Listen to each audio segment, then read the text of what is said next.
The Illuminati card game was released in 1994, but some of the images on the cards have pretty eerie similarities to current events, and the internet is buzzing about it. Let's find out why. Back in 1994, Steve Jackson released a card game called Illuminati New World Order, inspired by his original box game Illuminati, which was based off of the 1975 book The Illuminati's Trilogy, written by Robert Alton Wilson and Robert Shea. And of course, the world went wild. In the introduction to the rulebook of the game, Robert Shea, author of the book that inspired the whole thing, wrote, "Maybe the Illuminati are behind this game. They must be. They are, by definition, behind everything." According to the rulebook, the game can be played by 2 to 8 players, and depending on the number of players, it could take anywhere between 1 to 6 hours to complete. Or, according to conspiracy theorists, it could take the rest of your life. Why? Well, because it appears as though each card played in the game was actually a premonition of something terrible to come in the years that followed the release of the game. And by the years that followed, I mean from the day the game was released until now and presumably beyond. The cards, thought up in the early 90s, seem to depict then outlandish fantasies, but today very real, tragic, and terrifying events that have taken place, or are currently taking place, or will take place around the world. Perhaps Robert Shea was right. Also, if you're watching this, you just lost the game. Aside from all the ominous card games in this game, which we're gonna get to, there's another reason why people are talking about it online right now. They were raided by the Secret Service, and for a game centered on controversial conspiracies, it definitely gets people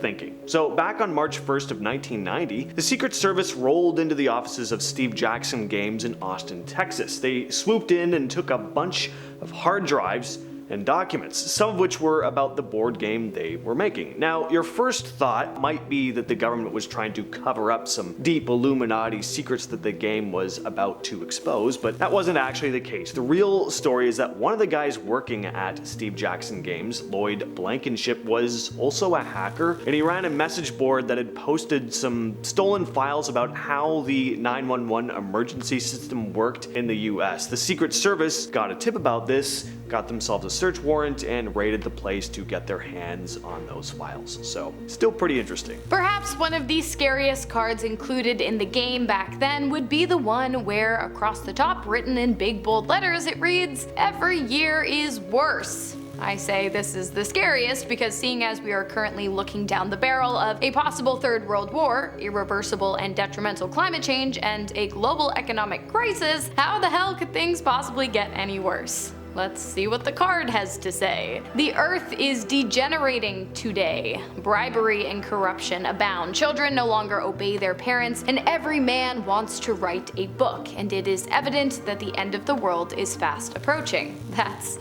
unpleasant. But that's not all. The card is used to paralyze opponents in the game, and playing it requires Illuminati or liberal actions of power. I have to say, I'm not liking where this is going. The internet's been buzzing about this card called Enough is Enough. The image here is more abstract than a lot of the cards in the game, less in your face than some of the more bluntly violent or disturbing imagery that's used, but there is something oddly familiar about this picture, isn't there? Looks kinda like someone we all recognize. See it now? Yeah, it's pretty uncanny, actually. Sorta looks like the artist had illustrated the image directly from this photo of Trump, like he was posing for it. But again, this game came out in 1994, 2 decades before this photo was taken at the very least. It could be a total coincidence. The artist just, might have imagined a screaming dude who looked a lot like the former president. But look at the bottom of the card, part of which reads, "At any time, at any place, our weapons can drop you." The card is more descriptive with what those weapons are, but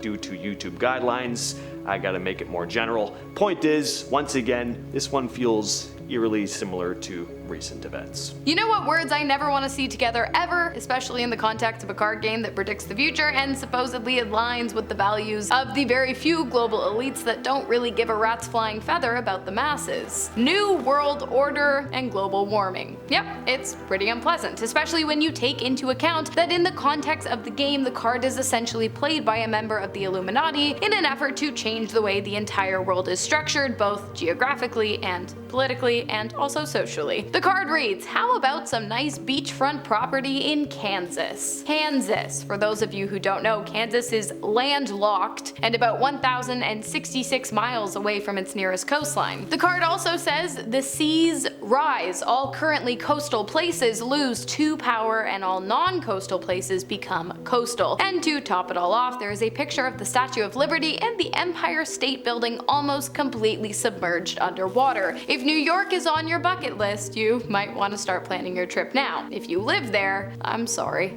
So check out this card. Wonder why people have been talking about this one lately. Not only do you have a card titled Epidemic, but you have a very disconcerting image of all the hits from 2020 to 22. You have a face mask, a needle with some type of vaccine or medicine, a clear bottle of disinfectant, rubber gloves, even the word quarantine in big bold letters is plastered across the card. And to top it all off, it's hard to tell what those green shapes are in the background at first, but look a little closer and it's clear they're corpses in body bags. This is an attack card which can be used to destroy any place, as written at the bottom. It's not surprising that people look at this and have some pretty vivid flashbacks to the events that unfolded in 2020, and sure, the imagery here can be applied to pretty much any global disease outbreak, but it's the combination of everything here, especially with that word quarantine, that just makes it feel a little too close to home.